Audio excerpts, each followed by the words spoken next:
In front of me is HONOR Pad X8a, and today I would like to show you how you can change this device's theme.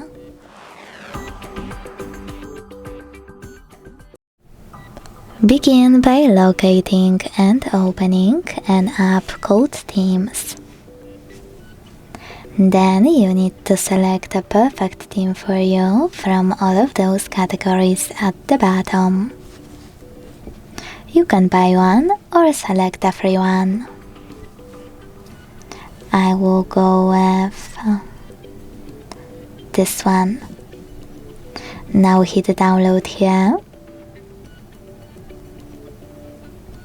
Select customize on the right to exclude some options.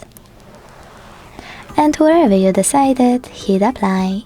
Then wait.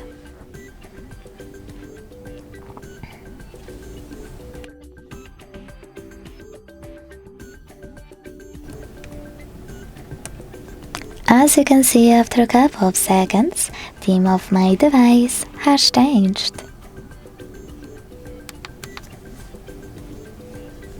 If you wish to go back to your default theme, you can always go into Devices Settings,